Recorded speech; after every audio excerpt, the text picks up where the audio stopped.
Berlin, April 1945. As Soviet forces draw near, Hermann Fegelein, who is Hitler's brother-in-law, is apprehended while attempting to escape the crumbling Third Reich. Within a matter of hours, Hitler signs his death warrant.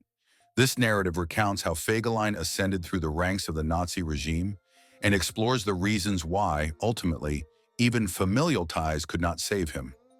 Hermann Fegelein's journey to power within the Nazi Party commenced in the stables rather than the military command center. Born in 1906 in Ansbach, Bavaria, he was the offspring of a retired cavalry officer and was raised in an environment filled with horses.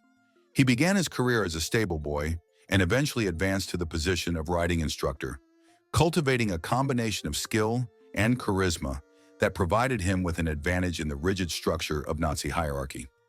The 1936 Berlin Olympics represented a pivotal moment for Fegelein. His equestrian skills secured him a position in organizing the equestrian events, a task that brought him to the attention of influential SS leaders. Among them was Heinrich Himmler. Captivated by Fegelein's drive and effectiveness, Himmler took him under his wing. By 1937, Fegelein departed from the SA and became a member of the SS, initiating his rapid ascent through the Nazi ranks. In 1939, during the invasion of Poland, Fegelein assumed command of the SS Death's Head Horse Regiment, a cavalry unit that combined conventional tactics with the brutal ideology of the Nazis. Under his command, the unit executed the Campinos Forest Massacre, resulting in the deaths of approximately 1,700 Polish civilians. Fegelein, lacking genuine battlefield experience, demonstrated a disturbing eagerness to execute Nazi orders.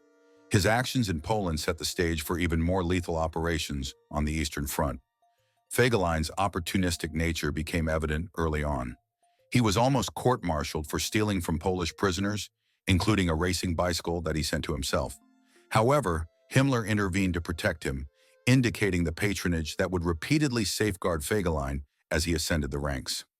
By 1941, Fegelein was commanding SS cavalry units in Belarus and Ukraine, pursuing partisans and annihilating Jewish communities. He reported directly to Himmler and gained a reputation for his cold efficiency, prioritizing body counts over moral considerations. His brutality and loyalty rendered him one of Himmler's preferred officers. In 1942, he was designated as the SS liaison to Hitler's headquarters, inserting himself into the rivalries and power struggles of the Führer's inner circle. Fegelein's rise from stable boy to a significant Nazi figure reflected the SS itself, ruthless, ambitious, and entirely reliant on Himmler's favor.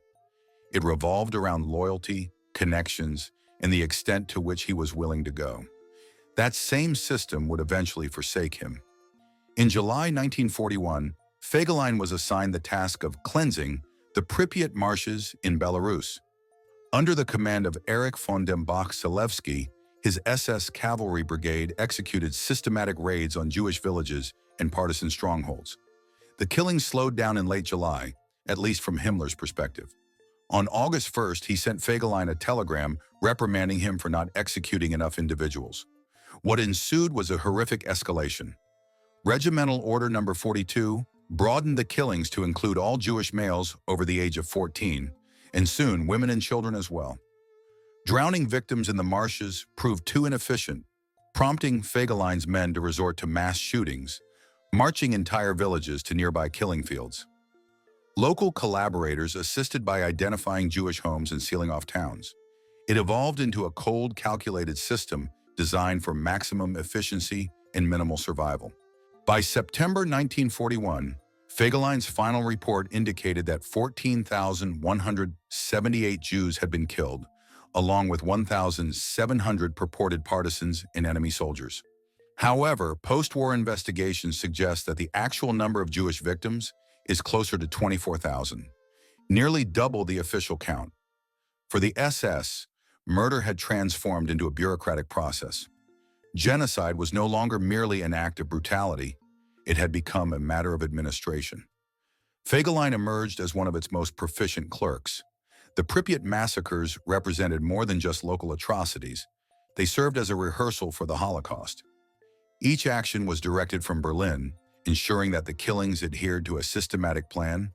identify, isolate, annihilate.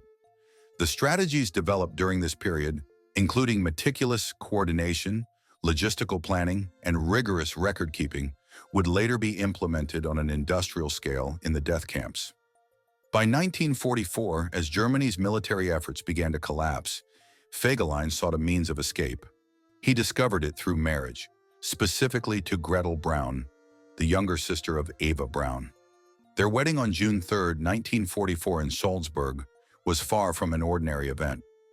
Orchestrated by Eva and sanctioned by Hitler, it was an extravagant celebration featuring fine dining, champagne, and dancing, even as the Third Reich was disintegrating. The marriage was not founded on love.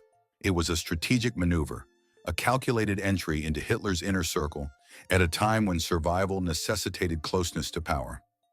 The two-day event, held between Hitler's and Martin Bormann's mountain retreats, was a surreal exhibition of excess while the Reich hung precariously on the brink of defeat. Eva Braun meticulously planned every aspect, not only to honor her sister but also to bolster her own influence within Hitler's diminishing inner circle. Fegelein reaped immediate advantages from the marriage, which included unfettered access to Hitler's private quarters in decision-making meetings. His new position as Hitler's brother-in-law enabled him to circumvent standard SS protocols, allowing him to report directly to the Führer. However, beneath his affable demeanor, Fegelein was solely concerned with self-preservation. He persisted in his extramarital liaisons, frequently flirting openly at social events. Fegelein cultivated a friendship with Martin Bormann, Hitler's merciless private secretary, by attending every drinking party and portraying himself as the loyal, charming insider. According to Traudl Junge, he once remarked that the only things of importance to him were his career and a life full of fun. Even while his wife was expecting their child, he remained fixated on his own survival. However, when Himmler's clandestine peace negotiations with the Allies were revealed, Fegelein's close association with the disgraced SS chief became perilous. By April 27, 1945, Berlin lay in ruins. Soviet artillery bombarded the city day and night, and deep beneath the debris, Hermann Fegelein found himself trapped within Hitler's bunker. What had once served as a command center had transformed into a tomb, rife with fear, betrayal, and desperation. High-ranking Nazis such as Göring and Himmler had already taken steps to secure their own safety, engaging in secret negotiations with the Allies or fleeing entirely. Fegelein observed the disintegration of it all, each shell explosion rattling the bunker and what remained of Nazi authority. As the circumstances worsened, Fegelein's conduct became increasingly erratic. He consumed alcohol excessively, made reckless comments regarding the war's futility, and appeared visibly distressed. Witnesses noted that his typical confidence had given way to nervous agitation. Later that day, Fegelein vanished. He was discovered hours later by officers from the Reichssicherheitshauptamt in his Berlin apartment, inebriated. He had removed his SS uniform and donned civilian attire, attempting to disappear amidst the turmoil. However, it was too late. What they found in his apartment was incriminating. Bags filled with cash, jewelry, and several passports. Fegelein also possessed a briefcase containing documents. These documents outlined Himmler's communication with Count Folke Bernadotte of the Swedish Red Cross, disclosing an unauthorized proposal for surrender to the Western Allies. Fegelein was forcibly returned to the bunker and placed in a makeshift cell. On the evening of April 28, Hitler received alarming news. A BBC broadcast validated the rumors. Reuters reported that Himmler had attempted to negotiate a surrender to the Western Allies via Count Folke Bernadotte. The betrayal was no longer mere speculation. It was a reality. Hitler erupted upon learning of Himmler's treachery, commanding the immediate arrest of the SS chief. Suspecting a connection between Himmler's clandestine negotiations and Fegelein's abrupt disappearance, Hitler instructed SS Gruppenführer Heinrich Müller to interrogate Fegelein and extract any information he possessed. The interrogation proved chaotic. Witnesses reported that Fegelein oscillated between aggression and desperation, at times shouting and at others pleading for clemency. When questioned about Himmler, he maintained he was just following orders, a justification that only intensified Hitler's distrust. According to Otto Gunsche, Hitler's personal adjutant, the original plan was to strip Fegelein of his rank and assign him to Kampfgruppe Monke to demonstrate his loyalty in combat. However, no one, not even Hitler's closest associates, believed Fegelein would remain loyal. They feared he would simply desert again. Enraged and paranoid, Hitler abandoned this plan. He ordered Fegelein to undergo a court-martial instead. Eva Braun made numerous attempts to rescue Hermann Fegelein. She implored Hitler, highlighting her sister Gretel's pregnancy and the unborn child's need for a father. According to Traudl Junge, one of Hitler's secretaries, Braun pleaded for mercy, emphasizing Fegelein's familial ties due to his recent marriage. Hitler initially wavered, contemplating the option of sending Fegelein to the front lines as a form of punishment. However, this perspective shifted when interrogators discovered documents that connected Fegelein to Himmler's clandestine peace negotiations with the Allies. Eva Braun's tears had no effect. After her last appeal was disregarded, Hermann Fegelein's fate was determined. Yet what transpired next remains a topic of contention: the controversial fate of Hitler's brother-in-law. Ultimately, Hermann Fegelein, a man who had forged his career through loyalty, brutality, and survival instincts, met his end alone, intoxicated and weeping. Once a rising star within the SS, he was now labeled a traitor, executed in the garden of the Reich Chancellery, mere days before Hitler and Eva Braun would face their own tragic demise. His downfall was rapid, and his death almost seemed indifferent. He was shot in the neck by an SS executioner, following a hastily convened tribunal that stripped him of his rank. The entire procedure lasted less than 15 minutes.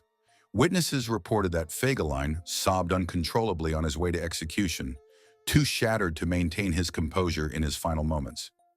Traudl Junge later recounted hearing that he was shot like a dog, a harsh yet appropriate conclusion. Nevertheless, amidst the turmoil of those last days, contradictory accounts regarding his fate would surface over time. Some, including Hitler's bodyguard Rochus Misch, later asserted that Fegelein was merely demoted, not executed. Misch even claimed to know the identity of Fegelein's killer, but chose to keep that information to himself, preserving that final secret. Others, such as SS General Wilhelm Mohnke, claimed he was too intoxicated to confront a proper tribunal. However, the majority of historians concur. The Soviet NKVD files, derived from early post-war interrogations of Hitler's adjutants, present the most definitive account. Fegelein was executed on April 28, 1945, forsaken by the very system he had served with such ruthlessness. Ultimately, no marriage, no rank, and no past loyalty could rescue him. Hermann Fegelein spent his life wagering for power, and when the final hand was played, he was left with nothing. Well, that concludes our presentation. Thank you for watching. We trust you found this video enlightening. If you appreciated learning about today's subject, be sure to check out our video, The Final Stand of Wilhelm Mohnke. Remember to like this video, subscribe to our channel, and activate the notification bell to remain informed about more World War II content. We look forward to seeing you in the next one.